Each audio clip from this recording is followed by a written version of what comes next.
Car मैं आपका दोस्त राहुल हिंदुस्तानी। फिलहाल आज आपके सामने एक ऐसे शख्स से मिलवाने वाला हूं, शख्स नहीं कहूंगा, युवा। जिस युवा ने बात करूं जयप्रकाश का, चाहे उपचुनाव हो चाहे एमपी का इलेक्शन हो, जिसमें दिन रात मेहनत की है। और बात करूं चाहे छात्र संघ का दिल्ली का इलेक्शन हो चाहे वो चंडीगढ़ का इलेक्शन हो, उसके अंदर उनकी अहम भूमिका रहती है। तो हमारे साथ मौजूद है आज अंकुश बेनीवाल। अंकुश जी नमस्कार। नमस्कार जी राहुल जी, आपके और आपके सभी दर्शकों को मेरा राम राम। अंकुश भाई एक बात पूछूंगा, एक बात दिखाई देती है जयप्रकाश के इलेक्शन में अंकुश बेनीवाल सक्रिय दिखाई देते हैं, चाहे उपचुनाव हो चाहे एमएलए का इलेक्शन हो। तो क्या लगता है अब की बार भूपेंद्र सिंह हुड्डा और जयप्रकाश आपके ऊपर विश्वास दिखाएंगे? आदमपुर की राजनीति में आपने दावा पेश कर दिया है, तो राजनीति के अंदर जो दौड़े घोड़े दौड़ते हैं उनके अंदर अंकुश बेनीवाल का घोड़ा हम कहां तक माने, कब तक दौड़ेगा? देखिए राहुल भाई, जहां तक आपकी बात है इलेक्शन में हम सक्रिय रहे हैं, आपका बिल्कुल सही बात है। चाहे वो उपचुनाव हो चाहे वो एमपी का इलेक्शन हो, प्रधान जी के साथ हमने कंधे से कंधा मिलाकर मेहनत की है। आपने भी देखी होगी, लगातार हम सक्रिय रहे हैं। और रही बात आप कह रहे हैं कि हुड्डा साहब हो गए चाहे प्रधान जी हो गए टिकट देने की बात, तो ये तो देखिए उन पर तय करेगा और आदमपुर की जनता पर डिपेंड करेगा। क्योंकि एक बात करूं, समीकरण बनता है। एक तरफ से बीजेपी पार्टी पिछली बार उपचुनाव की बात करूं, युवा को उन्होंने मौका दिया था। फिलहाल बात करूं, बुजुर्ग जो होते हैं उनका लंबा संघर्ष होता है, मगर युवा को टिकट देना, कांग्रेस पार्टी फिलहाल युवाओं पर ज्यादा दाव खेलती है। चाहे वो एमपी का इलेक्शन लगा लीजिए, काफी दाव खेलती है। मगर आपकी बार क्या लगता है, अगर आदमपुर में युवा के ऊपर दाव खेले तो युवा के अंदर अंकुश बेनीवाल का सबसे ऊपर नाम आता है? तो क्या कुछ लगता है आपको? जी देखिए, ये तो जनता पर करेगा कि जनता हमें चाहती है कि नहीं चाहती। और सबसे बड़ी बात, अगर हमारे आदरणीय एमपी साहब चौधरी जयप्रकाश जेपी जी और हमारे भूतपूर्व मुख्यमंत्री और आने वाले मुख्यमंत्री हमारे चौधरी भूपेंद्र सिंह हुड्डा जी और हमारे एमपी साहब दीपेंद्र सिंह हुड्डा जी अगर वो आशीर्वाद देते हैं तो मैं जरूर रण में आना चाहूंगा। और जरूर मैं ये कहता हूँ कि मैं किसान का बेटा हूँ और एक युवा हूँ। मैं दोनों पीड़ा समझता हूँ। अब जो युवाओं की पीड़ा है वो भी मैं समझ रहा हूँ, किसानों की पीड़ा भी मैं समझ रहा हूँ, और बिल्कुल ग्रास रूट लेवल पर। बिल्कुल। एक बात पूछूंगा, अगर अंकुश बेनीवाल को आदमपुर से टिकट मिलती है तो अंकुश बेनीवाल का सबसे पहला क्या कुछ काम रहेगा? टिकट मिलते ही अगर आप इलेक्शन जीत जाते हैं तो आदमपुर की जनता को, आदमपुर के युवा को, क्योंकि युवा है आप, क्या कुछ सौगात देंगे? देखिए, बहुत सारे काम हैं युवाओं के लिए फिलहाल। सबसे पहला तो जो हमें प्राइमरी हमारी जो फैसिलिटीज होती हैं वही नहीं मिल रही है। ठीक है, बाकी सारी चीजें बहुत दूर की बात है। प्राइमरी फैसिलिटीज, स्वास्थ्य हो गया, रोड हो गई, पानी हो गया। प्राइमरी फैसिलिटीज में हम दर बदर धक्का खा रहे हैं। अभी आप आए थे आदमपुर से, आपने रोड देखा होगा। ठीक है, अब हेल्थ की सुविधाएं आप देख रहे हो हमारे गांव में है। पहले तो काफी अच्छा हॉस्पिटल है, 3-4 गांवों पर है। अभी डॉक्टर ही नहीं है वहां पर। जो प्रेग्नेंट हमारी बहनें हैं, माताएं हैं, उनके लिए सुविधा नहीं, पहले होती थी लेकिन अब नहीं है। अच्छा, अब सबसे बड़ी बात ये देखिए, पहले होती थी अब नहीं है। बिल्कुल, अब बहुत सारे हॉस्पिटल्स में ये दिक्कत है। और फिर आप एक चीज बताना चाहूंगा, युवा आदमपुर हल्के के बहुत सारे युवा सरकारी नौकरी की तैयारी कर रहे हैं। बिल्कुल, डेली जाते हैं हिसार। आदमपुर में इतना बड़ा शहर होकर, इतने लंबे समय तक एक हरियाणा का मुख्य राजनीतिक बिंदु होकर भी अभी तक वो चीज नहीं पहचान बना पाया है कि युवाओं को यहाँ पर ही सारी सुविधाएं उपलब्ध करवा सके। तो हमारा ध्यान उन सभी चीजों पर होगा। बिल्कुल। एक सवाल और रहेगा, आप कह रहे हैं कि आदमपुर में रोड नहीं बनी। आदमपुर की बात करूं, आदमपुर में हॉस्पिटल में डॉक्टर नहीं है, मगर युवा विधायक है फिलहाल, बीजेपी के युवा विधायक अव्वय बिश्नोई, वो एक बात कहते हैं, मैंने 700 करोड़ का विकास किया। और अभी नायब सिंह सैनी ने 20 करोड़ की और भी ग्रांट पास करने का वादा किया है। तो क्या कुछ लगता है? वो कहते हैं हमने 700 करोड़ का विकास किया, आप कहते हैं डॉक्टर नहीं है, रोड नहीं है। वो कहते हैं हम काम चला रहे हैं, विकास करवा रहे हैं। मगर आप लोग जो कांग्रेस पार्टी के युवा लगा लीजिए, कोई भी नेता का मैं इंटरव्यू करता हूं, बात कहते हैं कि आदमपुर में विकास नहीं हुआ। तो वो पैसे लगे तो लगे कहां? देखिए राहुल भाई, हमें तो पता नहीं वो पैसे लगे कहां। ना ही तो वो रोड पर लगे हैं, ना ही वो पानी पर लगे हैं, ना ही वो स्वास्थ्य पर लगे हैं। और भी बहुत सारी सुविधाएं। अभी मैं कल एक वीडियो देख रहा था, बारिश हुई है, आपने लाइन पार का हालात देख रहे होंगे, जहां पर सूर्य ने आना छोड़ दिया है। वहां पर सूर्य रहते थे, उन्होंने आना छोड़ दिया। वहां पर हमारे भाई बंधु रहकर गुजारा बसर कर रहे हैं। कितनी दयनीय स्थिति में रह रहे हैं। अगर युवा है विधायक, मैं मानता हूँ युवा है, अगर वो युवा है, वास्तव में वो युवा है, तो इनकी प्रॉब्लम क्यों नहीं समझता भाई?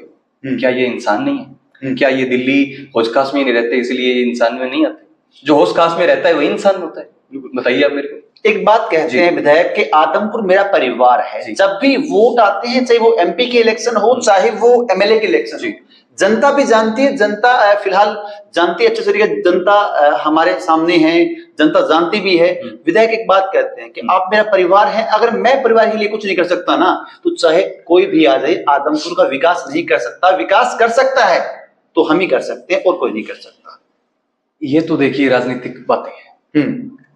मैं ही कर सकता हूँ और कोई नहीं सकता, कोई नहीं कर सकता। अब एक चीज बताइए, आपके अगर परिवार में कोई दिक्कत हो, आपके घर में कोई दिक्कत हो, कोई बीमार हो गया, तो आपको दिक्कत होगी कि नहीं होगी? बिल्कुल होगी, होगी ना। अगर कोई आपका पारिवारिक सदस्य कहीं जा रहा है और जो ये रोड है, आपका भी नहीं, कितने रोड यहाँ पर एक्सीडेंट हो रहे हैं आप देखिए, बिल्कुल दिक्कत होगी कि नहीं होगी? बिल्कुल। तो परिवार का मतलब क्या होता है, मेरे को डेफिनेशन बता दीजिए राहुल भाई, या परिवार का मतलब क्या होता है? मैं आपसे निवेदन करूंगा, परिवार की मेरे को डेफिनेशन बता दीजिए कि क्या अगर परिवार में अगर समस्याएं हैं, परिवार में अगर दिक्कत है, तो भाई मैं आराम से दिल्ली बैठ के मतलब क्या 5 स्टार बंगलों में रहकर मैं वहां पर मतलब आराम से खाना खा सकता हूँ? आप बताइए, परिवार की ये है। अगर आपके घर में किसी को दिक्कत है तो क्या आप आराम से बैठ के खाना खा सकते हैं? ये बताइए आप मेरे को, हाँ या ना बताइए। बिल्कुल नहीं रह सकते, मगर वो एक बात कहते हैं, जैसी स्थिति है, हम स्थिति में सुधार कर रहे हैं, विकास है, तो वो तो सिंपल बात कहते हैं कि हमने 700 करोड़ का विकास करवा दिया। 700 करोड़ का कहीं विकास होता है तो पब्लिक को काम करने की जरूरत नहीं होती। 700 करोड़ बहुत होते हैं, 1 करोड़ रुपए कमाने को आदमी की जिंदगी निकल जाती है, और आदमपुर में सब 700 करोड़ का विकास बोलते हैं। आपको यही बता रहा हूँ राहुल भाई, अब गिनाने को तो आप पिछले चाहे 20 वर्षों से 25 वर्षों कितने ही करोड़ों का विकास गिनवा दीजिए, गिनाने को तो आप कितने करोड़ों का गिना दीजिए, लेकिन जो चीजें ग्रास रूट लेवल पर हो रही है वो हम सबको दिखाई दे रही है। ठीक है, कागज जो बोल रहे हैं उनके उन पर, मतलब आप ग्रास रूट लेवल पर देखिए क्या चीजें हो रही है। आप देखिए कितना विकास हो रहा है। आप आदमपुर में रहते हो, आप आदमपुर के मतलब प्राथमिक आपका मतलब चैनल है। अब आप बताइए कितना विकास देखिए आप ग्रास रूट। वो एक बात कहते हैं कि भाई काम चल रहा है, आप ये बात मानते हैं विकास कागज के ऊपर हुआ है। हाँ। विकास आदमपुर में इतना नहीं हो पाया, मगर वो एक बात हो पाया नहीं, इतना नहीं हो पाया, नहीं हुआ ही नहीं। अगर विकास होता, वो एक बात कहते हैं, देखो सीवरेज पाइप डली है और काम कुछ तो हुआ है, मगर 700 करोड़ का विकास कहते हैं, उसके ऊपर हम भी विश्वास नहीं करते। 700 करोड़ का विकास बहुत होता है। 700 करोड़ अगर आदमपुर में आ जाए तो आदमपुर को चमकाने में कोई कमी नहीं रहती। देखिए राहुल भाई, मैं एक बात कहना चाहूंगा आपको, अभी सरकार को लगभग 10 साल हो गए, ठीक है, 2 टर्म हो गए। सबसे ज्यादा खस्ता हालत है वो युवाओं की है, किसानों की है, माताओं बहनों की है, बुजुर्गों की, यानी कि कोई भी वर्ग ऐसा नहीं है जिसको दिक्कत नहीं है। बिल्कुल आप देखिए, चाहे नौकरियों का मामला हो, कब से ये ग्रुप सी का सीईटी कब सेट का पड़ा है, 2 साल तो इन्होंने फार्म भरवाए थे उसके, बिल्कुल, और अब इनसे पेपर, एक टर्म का पेपर नहीं लिया जा रहा। ये कह रहे थे हर साल हम नए सीईटी लेंगे, नया सीईटी करेंगे, हो ही नहीं रहा भाई, पेपर लीक हो रहे हैं। मैं अगर बताऊं 2000 में, वर्ष 2000 की बात करूं, जो बेरोजगार थे वो 35% थे, अब दुगना हो गए हैं, दुगना 70% पहुंचा। आप देख रहे हैं इस चीज को। हरियाणा नंबर 1 है बेरोजगारी में। किसानों की हालत आप देखिए, कितने किसान भाई हमारे शहीद हुए। और आदमपुर में चीजें देखिए, अगर एक चीज है सरकार की कि नया भारत ला रहे हैं, कि नया भारत ये देख रहे हैं। आप अमृतकाल का भारत आपने सुना होगा इनके नारों में। तो बेरोजगार युवा नए भारत की रीढ़ की हड्डी कैसे हो सकते हैं? ये चीज आप मेरे को क्लियर। युवा बेरोजगार है, वो तो बेरोजगार है, बिल्कुल। और मतलब मैं ये बता रहा हूँ आपको, ये जो एजुकेशन है, ये 10वीं तक कम से कम हम शामिल कर रहे हैं ना। अगर मैं शामिल करूँ, 90% तक जो जॉब कर रहे हैं वो अनौपचारिक दर्जे की जॉब कर रहे हैं भाई। पीएचडी वाला एक पीयून की जॉब कर रहा है, 90% अगर आप देखें हरियाणा में अनौपचारिक जॉब कर रहे हैं। बिल्कुल, सरकारी नौकरी के नाम पे मतलब कोई भी नौकरी निकल जाए सब लोग फॉर्म भरते हैं। अब हम बात कर लेते हैं 55% हरियाणा का यूथ, बहुत चिंता का विषय है। 55% हरियाणा का यूथ आज हरियाणा छोड़कर जा रहा है। 55% राहुल भाई, आधे से ज्यादा। पहले आप देखेंगे गांव के गांव खाली हो गए हैं, गांव में एक युवा दिखाई नहीं देता। हम लोग देखते थे पंजाब के साइड के लोग विदेश जाते हैं, मगर अभी आदमपुर की स्थिति भी यही है कि लोग सोचते हैं कि भाई हमारा बच्चा यहाँ डॉक्टर नहीं बन सकता, अच्छी नौकरी ले सकता, तो उसको हम विदेश भेज दें। विदेश जाकर करते तो मजदूरी है, हमें भी पता है। और अगर मैं फीमेल हमारी एम्प्लॉयमेंट की बात करूं तो पहले 5वें स्थान पर था हरियाणा, 19वें स्थान पर आ गए। ये मेरे कागज नहीं है, ये भारतीय सरकार के कागज बोल रहे हैं भाई। मैं घर से बना के नहीं देता ये कागज, भारतीय सरकार के कागज बता रहे हैं ये चीजें। तो भाई अगर कांग्रेस पार्टी से आपको टिकट मिलती है, कांग्रेस पार्टी की हरियाणा में सरकार बनती है, तो आप लोग क्या करेंगे? मैं लगातार वही बता रहा हूँ, युवाओं के लिए नौकरियां, ये कोई कागजी बातें नहीं है। बिल्कुल, हमारे आदरणीय राहुल गांधी जी लगातार, अभी आप देख रहे होंगे लोकसभा में भी लगातार इस पर इन बातों का वो कर रहे हैं। लगातार हमारे एमपी साहब हमारे नए एमपी साहब भी, चौधरी जयप्रकाश जी, चौधरी दीपेंद्र सिंह हुड्डा जी, चौधरी भूपेंद्र सिंह हुड्डा जी लगातार हमारी सारी नीतियां बताने के लिए पूरे हरियाणा में घूम रहे हैं, और युवाओं के लिए, किसानों के लिए, महिलाओं के लिए, हर वर्ग के लिए, जो स्पोर्ट्स पर्सन है उनके लिए खास करके, क्योंकि इन्होंने तो एक भी डीएसपी लगाया नहीं भाई, सबके सब कांस्टेबल लगा दिए। जो जितने भी डीएसपी लगाए थे सारे के सारे हुड्डा साहब ने लगाए थे जी। हुड्डा साहब का सिंपल सिस्टम था कि भाई स्पोर्ट्स के अंदर मेडल लाओ और पक्की नौकरी, अच्छे ए ग्रेड की नौकरी पाओ। डीएसपी लगा दिया।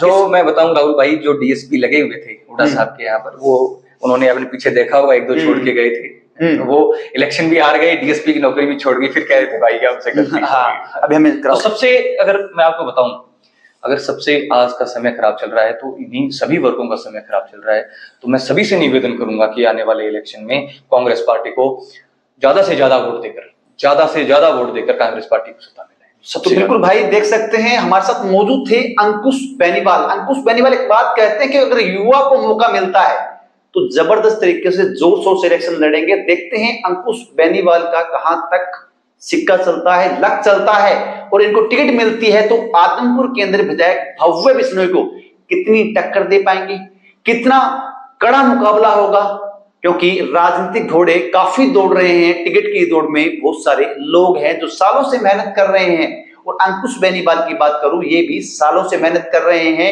इनका सबसे बड़ी बात यह रोल रहता है चंडीगढ़ यूनिवर्सिटी का प्रधान बनाने में, चाहे दिल्ली का यूनिवर्सिटी का प्रधान बनाने में, और कांग्रेस पार्टी के अंदर अच्छे खासे सक्रिय रहते हैं, चाहे वो एमएलए का इलेक्शन हो, चाहे वो एमपी का इलेक्शन हो। तो मैं आपका दोस्त राहुल हिंदुस्तानी आपके सामने आज इनकी खास बातचीत लेकर पहुंचा, तो धन्यवाद।